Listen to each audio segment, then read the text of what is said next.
Orientação do ROCAM, Reverendo Dorival Santos Silva.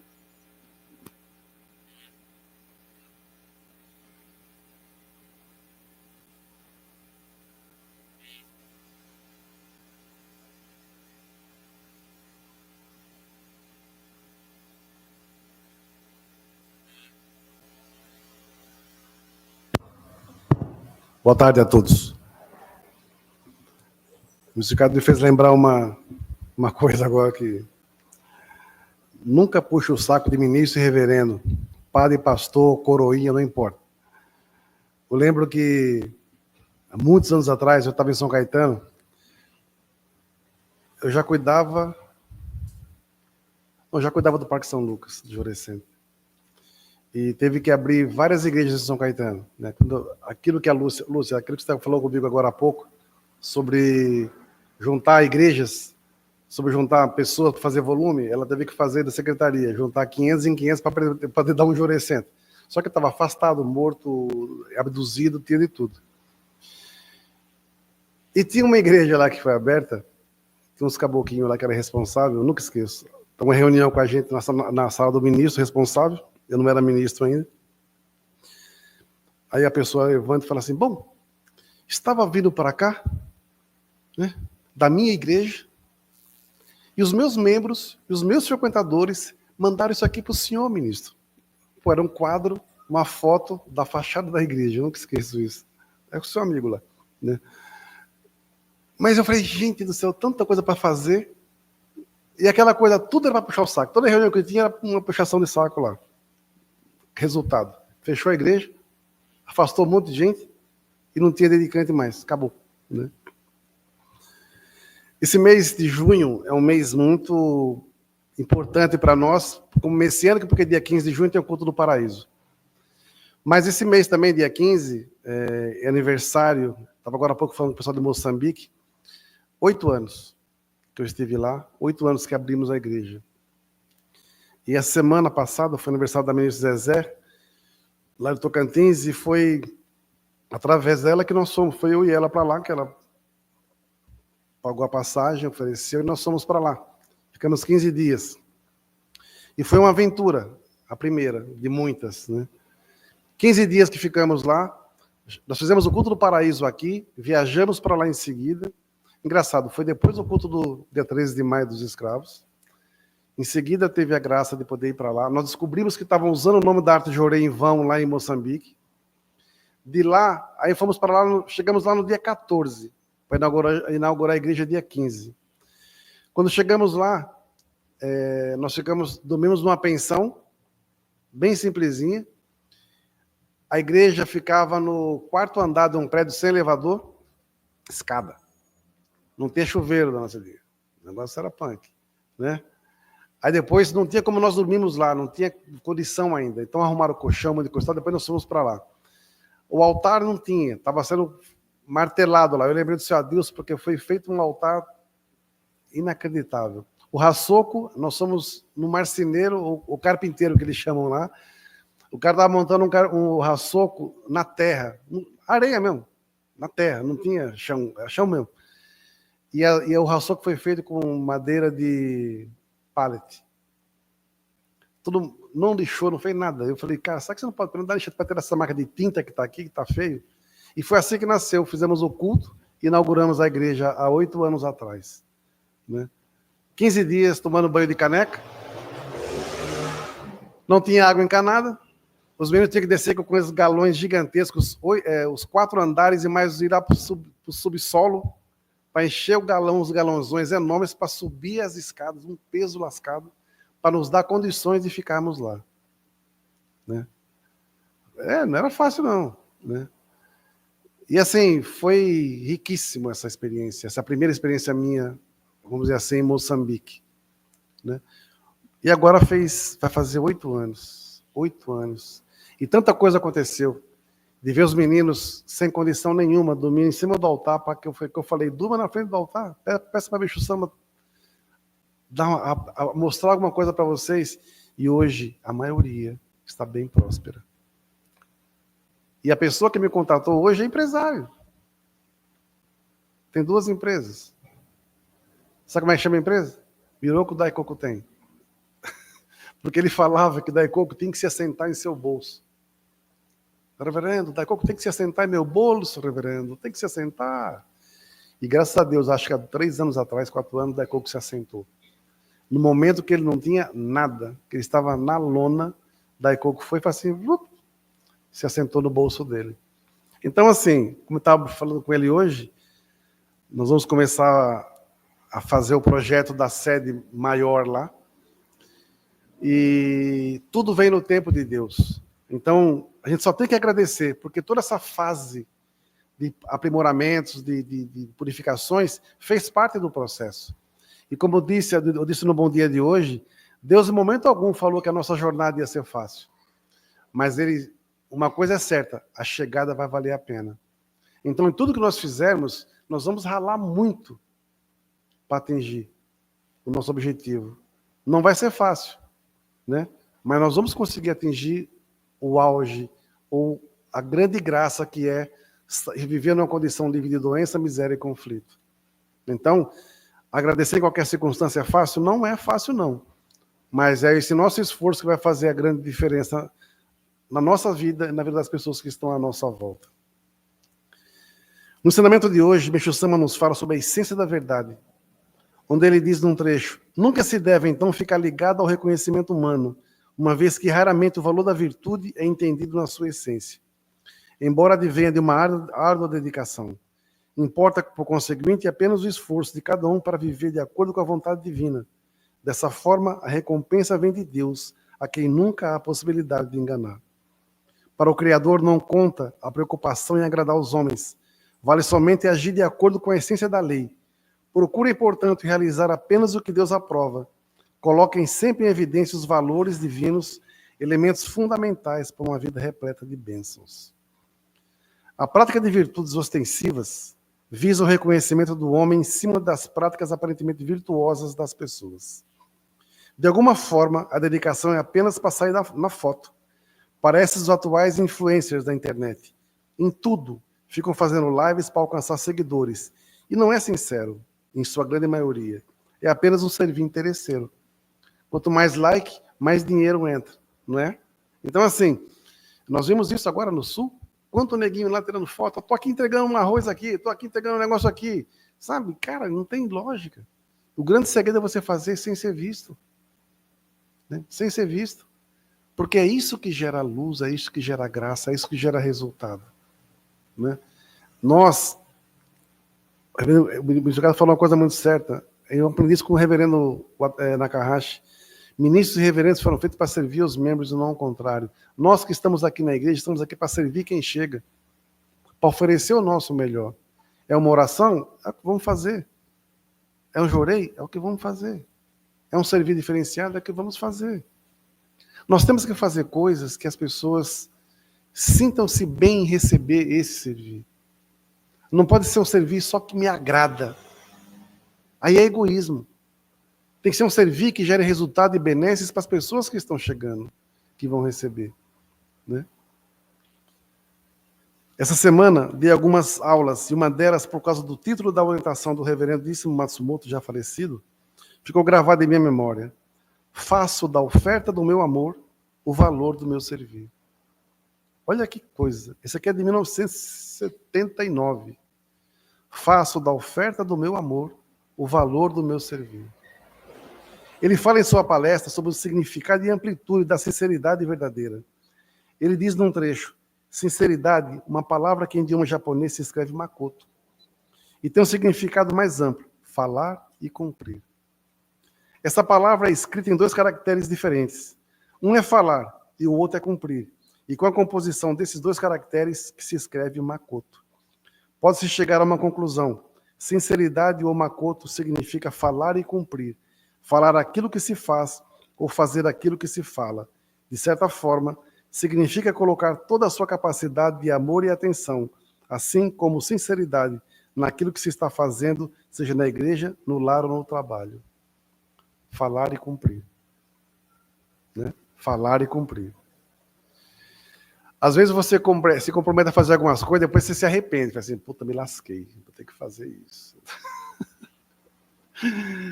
Eu lembro, em Moçambique também, numa província chamada Palmeiras, é longe. E lá a igreja funcionava numa casa de caniço. E o teto é de lata. Então, um calor do cão. Né? E quando eu fui a primeira vez lá, eu falei, nossa, punk. Na segunda vez que eu voltei para lá, eu consegui de uma pessoa aqui um donativo. Né? E o donativo que ela deu, eu fiz o donativo lá para se comprar, para se fazer um outro local. E depois, anos depois, não, tempos depois, compraram e construíram. Mas, enfim, nessa segunda vez que eu fui para lá, eu falei, ó, nós vamos para tal província e na volta eu quero dormir aqui, nessa igreja, né? De caniço. Aí o pessoal, oh, que bom, ninguém faz isso. E de repente, plau, em cima das latas. Eu estava embaixo de uma mangueira.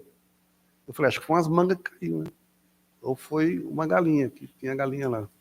Não era, sabe o que era? Era uma cobra. Eu falei, cara, me lasquei. Eu morro de medo de cobra. Eu falei, agora vou ter que dormir aqui, que eu prometi que ia dormir, vou ter que dormir aqui. Chegou a noite. Ia dormir só eu e minha esposa. Mas tu fica perto de mim aqui, que é meu irmão gêmeo, né? Tu fica perto de mim aqui, meu amigo, que se a cobra aparecer aí, alguém vai ter que se lascar aqui, né? Aí o dono da casa resolveu dormir junto também. Então pegou uns colchões enormes e colocou tudo lá. Meu, tava um frio. As mantas lá são pesadas pra caramba. Então a gente se cobriu lá e ficou, cara, eu dormi 12 horas. Foi o melhor sono da minha vida. Descansei das viagens todas que eu fiz. Não aconteceu nada. Só que de manhã, nós saímos, oh, que beleza, o sol bonito, onde coisa estava. De repente, tô assim, de repente, em cima dos meus pés, o que passa? Uma cobrinha. E é uma mamba, a cobra mais perigosa da África. Só isso que aconteceu. Aí o homem foi lá e plau, matou a cobra. Eu falei, cara, e agora? Não, agora tem que queimar a cobra. Eu falei, por quê? Porque assim, se você não mata a cobra, o macho ou a fêmea dela vai atrás de você. Lá é assim. Então, matou a cobra, teve que queimar. Eu tenho uma foto que eu estou segurando. Não segurando, não. Estou com ela pendurada. Né? E muitas vezes, o que eu aprendi com isso, com esse negócio da cobra e da palavra? Quando você assume um compromisso, você tem que ir até o fim. Porque foi a minha sinceridade na palavra que conquistou aquele povo todinho lá. Hoje tem um monte de membro lá. E tem uma igreja de alvenaria. Né? E agora estão surgindo mais locais, até na África do Sul, graças a esse pontinho de luz que nasceu ali. Então, a palavra, ela tem que ser honrada. E não é só falada, ela tem que ser cumprida. Em ações, em atitudes.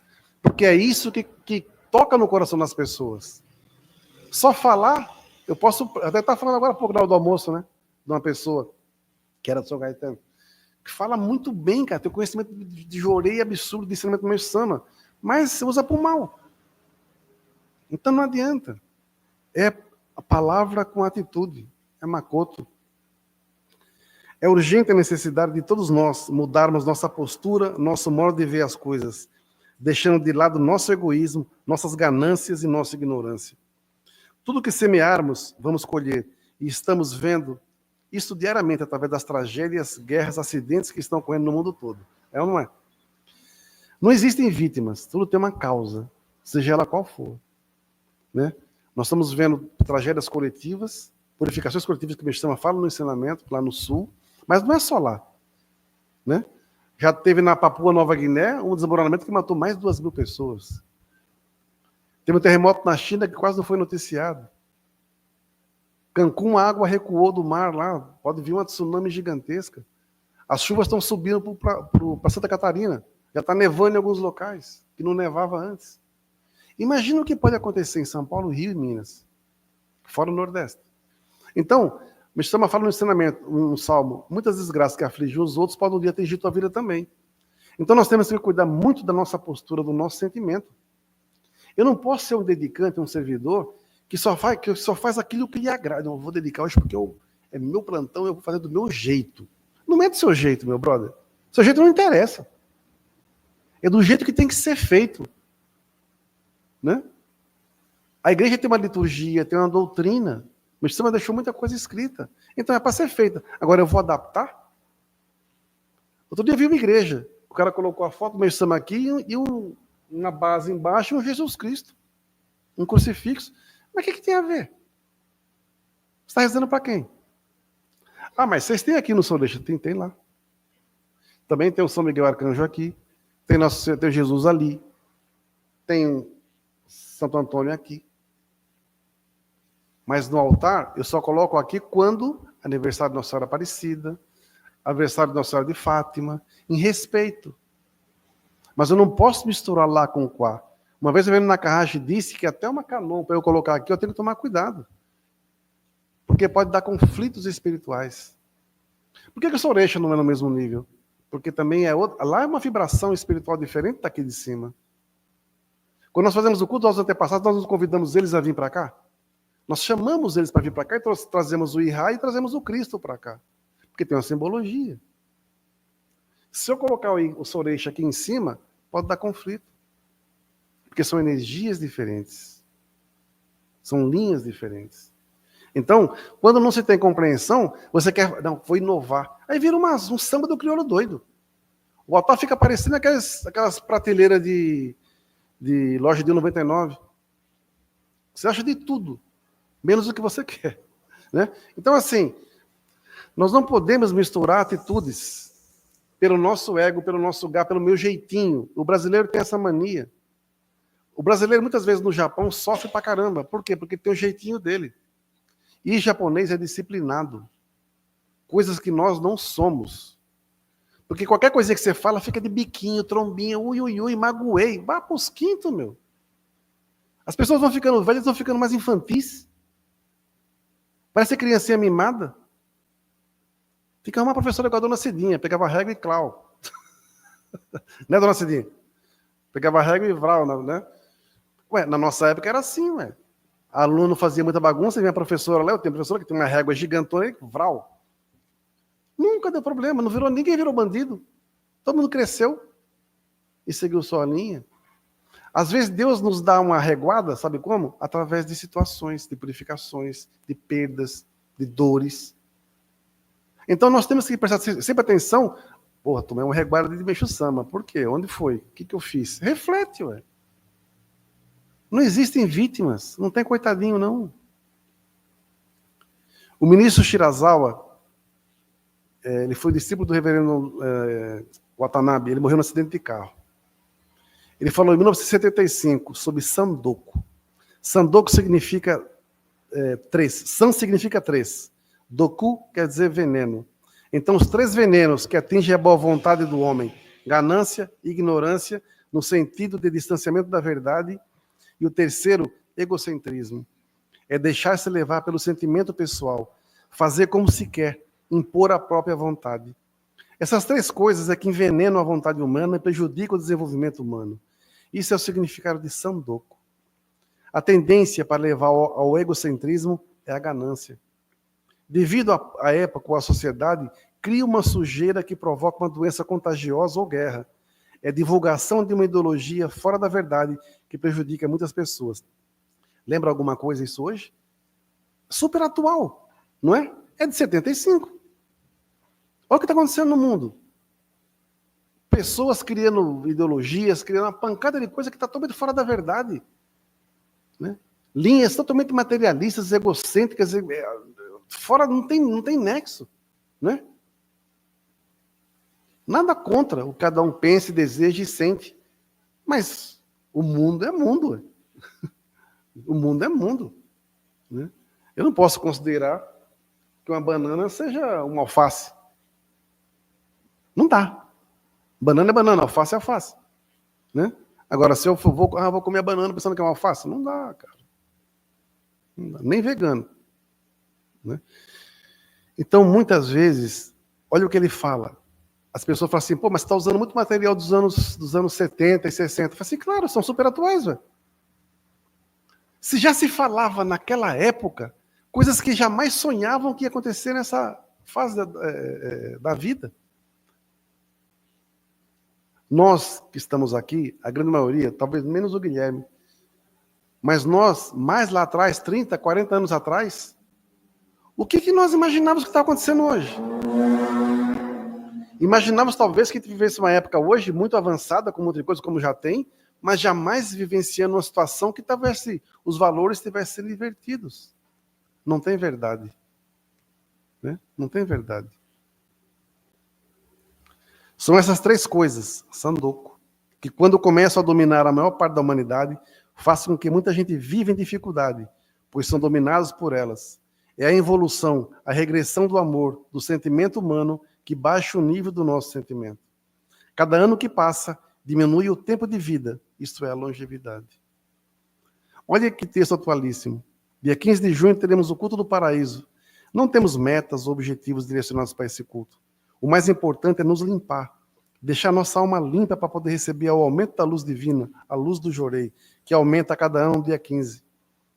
Não adianta criar metas de encaminhamento, de gratidão, de ministração do Jorei, etc., se vai ser apenas nesse momento, ou seja, prática de virtude ostensiva visando graças. Adianta criar objetivo? Não, queremos objetivo de fazer. Cara, isso é só um tempo, é só um momento. Depois passa. Aí vai criar uma meta, objetivo para dia 2 de novembro. Aí vai se matar, depois passa. Depois do dia 23 de dezembro, do natalício. Nós não somos loja de sapato. A gente não tem meta de vender sapato. Pessoas não são sapatos. Pessoas são almas que estão buscando elevação espiritual, salvação, e nós temos que estender a mão e ajudar essas pessoas. Eu não posso ver uma pessoa, aquela pessoa, vou encaminhar ela vai ter que receber o Ricardo de qualquer jeito. Para quê? O encaminhamento é alma com alma, porque existe uma missão por trás disso. Encaminhamento não é a pessoa só vir no altar e receber o Ricardo, não. Antepassado se lascou lá fora, brigando para poder com o mal, para poder a pessoa conseguir entrar aqui e ser reconhecida, vamos dizer assim, e ser acolhida, e aí sim ela tem um despertar e receber o Ricardo no tempo certo. Né? A filha de Meixo-sama, quando na condição de Kyosho-sama, disse numa orientação: eu sei que muitos de vocês estão doando seu tempo, seu trabalho e seu dinheiro para muitas igrejas locais e a esses fundos sagrados da Igreja Mãe. E é quase desnecessário dizer mais alguma coisa a respeito. Mas permito-me ressaltar um ponto. Conforme eu disse durante o culto da primavera, devemos nos lembrar da importância do espírito que vem com a forma, a matéria. Apenas uma doação ou serviço feito através de um coração grato é aceito por Deus e guardado como um tesouro no céu. Por isso, é importante que você venha a saber de que maneira irá doar os seus serviços de coração. Em nosso livro de Salmos encontramos essas linhas. Abundantes são as bênçãos de Deus, apesar de todas as culpas que temos acumuladas no nosso corpo espiritual. Eu sei que muitos de vocês podem sentir a verdade nessas palavras da mesma forma que canta o poema. Na época, os salmos eram chamados de poemas. Creio que o melhor caminho para termos consciente gratidão a Deus é reconhecermos que erramos e por isso temos corpos espirituais enevoados. Quando eu falo de todas as sombras que acumulamos ou de todos os erros que cometemos, muitos de vocês poderão se sentir tranquilos, mas não devem se sentir dessa maneira, uma vez que esse reconhecimento os dirigirá a uma nova e brilhante vida. O homem começa verdadeiramente a dispersar suas nuvens a partir do instante em que desperta para as condições do seu corpo espiritual. Com o despertar, sentirá que deveria ter se tranquilizado a respeito do poder de Deus, mas começará a aceitar todas as dificuldades que encontrar com pureza de alma e começará a trabalhar de modo que possa resolver os seus problemas mais harmoniosamente. Errar, todos nós erramos. Todo dia a gente erra. Seja no agir, no falar ou no pensar. Não tem como. Não atingiu o patamar ainda da divindade, né? Mas faz parte do nosso processo. Nós temos medo, temos raiva, temos mágoa, temos nojo, temos um monte de coisa. Todo dia. Se você for contar e marcar no papelzinho, fazer um xizinho lá, você vai ver que vai encher uma página. Porque é todo instante. Esse orar e vigiar, eu estou falando agora que é vigiar e orar. Por quê? Porque é todo instante. Mas isso não significa que nós seremos eternos. Oh, meu Deus, eu sofro porque eu mereço, que eu sou culpado. Pode jogar, pode me colocar na cruz. Não é isso, cara. Nós temos a grande oportunidade nessa vida, nesse momento, nessa hora aqui, de fazermos a diferença. Quando a gente muda a nossa história. Eu estou indo por aqui fazendo coisa errada. Espera um pouquinho. Vou por aqui hoje. O negativo está te esperando lá. Só que você não foi. E quando você muda a sua história, você muda o seu destino. E o destino da sua descendência. E também ajuda a mudar o destino da sua ancestralidade. porque você é o dirigente, você é o cabeça, você é o líder. Há pouco tempo atrás, eu disse que não se assustassem com os erros ou insucessos, mas que procedessem de uma maneira positiva.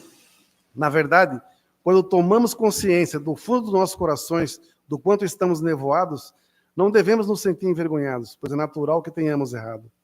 Desde o instante em que admitimos nossos erros, podemos seguir adiante, usando-os como ponto de auxílio para alcançarmos níveis mais altos. Podemos crescer a partir do instante em que nos sentimos gratos por certas bênçãos, assim como a boa sorte ou melhor saúde nos levam a níveis mais altos, onde estaremos agradecidos a todas as experiências da vida. Estas são oportunidades para a purificação e o crescimento. Quando nossos sentimentos de gratidão e apreciação crescem e são traduzidos através de serviços, eles serão realmente serviços que o coração oferece alegremente e serão aceitos por Deus. Quando ela fala serviços aqui, é o servir, é o que nós fazemos, né? Na prática, nós rezamos sempre para que o nosso trabalho cresça até esse ponto. Na prática dos 3 princípios básicos da fé, a prece, o jorei e o servir, o conhecimento de que realmente temos nuvens em nossos corpos espirituais nos auxiliará para que alcancemos a verdade. Dessa maneira, essa maneira de despertar espiritual nos tornará realmente humildes e conscientes e nos trará o desejo maior de crescer. Ele nos remete a vidas repletas de pensamentos vitoriosos, vidas que serão parte do paraíso na Terra. Ela escreveu isso em 1967. Né? Vamos nos preparar para o culto do paraíso, com base nessa consciência, como foco, e como diz no salmo de hoje, a força do Makoto. Tão poderosa força, muito preciosa é Makoto, capaz de atravessar a mais dura das rochas. Incomparável tesouro, nascido dos corações puros, onde nunca crescem mentiras e falsidades. Nós temos uma rocha aqui dentro. E essa rocha, muitas vezes, para ser quebrada, tem que tomar muita porrada. E essa porrada, às vezes é o externo que nos dá para que a gente quebre as nossas cascas. Mas quando você tem a consciência do que você tem que mudar, você quebra sozinho. E é doloroso. Porque ninguém não tem força externa. É a sua força. Eu preciso mudar. E eu vou mudar. Eu preciso mudar. E eu vou mudar. Enquanto há tempo. O tempo está voando. Vai fazer 6 meses que a gente estava aqui fazendo o culto do natalício do Meixo-sama. Não é? Inclusive os pedidos do natalício que foram feitos vão ser retirados no dia 14 para ser queimados. E os novos pedidos, que já estão até ali, quem quiser levar para poder preencher em casa, serão colocados e vão ficar até 23 de dezembro. É 6 meses de cada. Então, esse semestre agora que vai começar, que começou hoje, vamos colocar assim, vamos ver o que nós vamos colher. Os pedidos que os senhores colocaram em dezembro, vamos ver o que vai se concretizar. Depende só da gente, do nosso esforço, da nossa evolução, do nosso Makoto, nossa sinceridade. Quem tiver que mudar, que mude. Quem tiver que melhorar, que melhore. Quem tiver que evoluir, que evolua. Mas não fique parado. Senão a enchente leva. E não tem volta. Né? Não tem volta. E quando eu digo enchente, não é enchente da matéria, não. É enchente espiritual mesmo. Espiritual. Nós não sabemos o que vai acontecer. Mas sabemos que tem coisas para acontecer. E nós temos que ficar como? Prontos, fortes, preparados e protegidos. Tá bom? Obrigado a todos. Boa missão. Tamo junto.